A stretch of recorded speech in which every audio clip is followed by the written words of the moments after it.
রাজনীতিবিদরাই নির্ধারণ করবে রাজনীতির ঘটনা প্রবাহ বা চলমান যা কিছুই পরবর্তী রাজনীতি কোন দিকে যাবে সেটি রাজনীতিবিদদের হাতেই থাকা উচিত।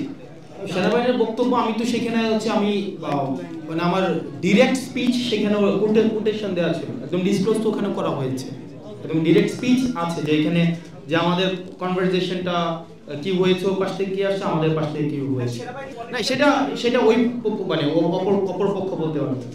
আপনারা হচ্ছে আমি তো ওখানে ক্যান্টনমেন্ট উল্লেখ করেছি, তো আপনারা কথা বলতে পারেন সেখানে। এবং আমরা বলেছি যে এক্ষেত্রে দেখেন 5ই অগাস্টের পরে আওয়ামী লীগ পুনর্বাসনে আওয়ামী লীগ একটা বারবার আমরা বলছি যে এই দলটা এখনো পর্যন্ত কোনো জায়গায় আপনারা দেখছেন রিগ্রেট ফিল করছে, কোথাও অপরাধী স্বীকার করেন।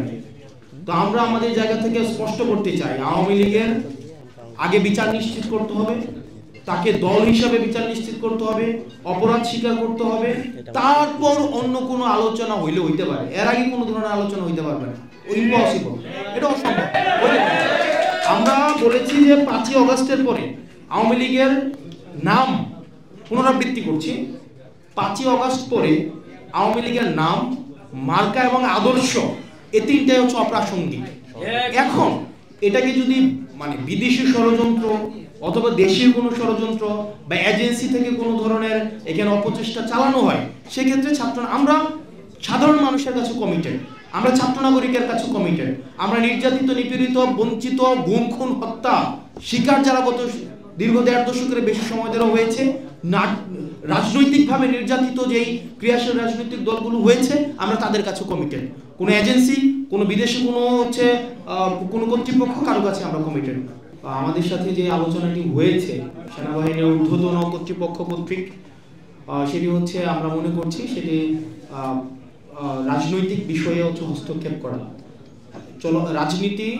রাজনীতিবিদরাই নির্ধারণ করবে রাজনীতির ঘটনা প্রবাহ বা চলমান যা কিছুই পরবর্তী রাজনীতি কোন দিকে যাবে সেটি রাজনীতিবিদদের হাতেই থাকা উচিত। তো সেই জায়গায় আমরা সন্দিহান বলেই হচ্ছে আজকে গতকাল আমার স্ট্যান্ডটি নিতে হয়েছে। আর যেটি বলেছেন যে 5ই অগাস্টের পরে আমাদের ফর্মাল ইনফর্মাল আমাদের সাথে সেনাবাহিনীর বিভিন্ন জায়গায় বিভিন্ন প্রোগ্রামে আমাদের দেখা সাক্ষাৎ হয়েছে। আর 11 তারিখের যেই মিটিংটি সেটির প্রেক্ষাপট ভিন্ন ছিল, সেখানে অপর প্রান্তে ঊর্ধ্বতন কর্তৃপক্ষ উপস্থিত ছিলেন এবং সেখানে আমার স্ট্যাটাসেই আমি ডিসক্লোজ করেছি আমি আমার স্ট্যাটাসেই হচ্ছে আমি ডিসক্লোজ করেছি যে ওখানে সবকিছুই হচ্ছে উপস্থাপন করা হয়েছে। সেখানে বিষয়টি হচ্ছে যে আমরা এই বিষয়ে আলোচনা বিভিন্ন ল অ্যান্ড অর্ডার, আপনারা জানেন যে বর্তমানে ম্যাজিস্ট্রেসি পাওয়ার দেওয়া হয়েছে সেনাবাহিনীকে, ল অ্যান্ড অর্ডার সিচুয়েশন নিয়ে আমাদের মধ্যে অনেক প্রশ্ন রয়েছে। তো এইসব বিষয়গুলো নিয়ে কথা বলার জন্য হচ্ছে আমাদেরকে আহ্বান জানানো হয়েছিল। এবং হচ্ছে কিছুদিন আগে আপনারা সেনাপ্রধানের একটা বক্তব্য দেখেছেন, যেই বক্তব্যকে আমি ব্যক্তিগতভাবে বা আমরা অনেকেই দেশের মধ্যে এটা নিয়ে কথা হয়েছে যে এটাকে রাজনৈতিক পরিমণ্ডলে অসমীচীন হিসাবেই ধরা হয়েছে।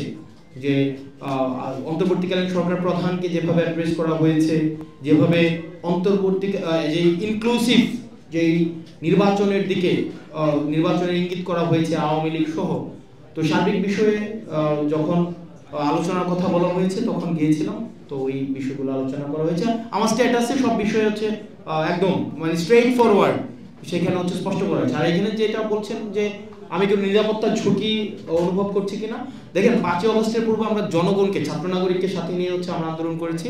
ফেসিবাদ বিরোধী একটা তখন একটা শক্তি ছিল, এজেন্সি ছিল, রাষ্ট্রপক্ষ আমাদের বিরুদ্ধে ছিল। তো তখন আমাদের লড়াই তো আমরা বারবার বলছি আমাদের লড়াই এখনো অব্যাহত রয়েছে। সুতরাং এই বিষয়গুলোকে আমরা যতক্ষণ পর্যন্ত ছাত্র নাগরিক এবং এই ফেসিবাদ বিরোধী ক্রিয়াশীল রাজনৈতিক দলগুলো আমরা ঐক্যবদ্ধ রয়েছি, ততক্ষণ পর্যন্ত আমি কোনো নিরাপত্তার ঝুঁকি বা এইসব আমি বোধ করছি না।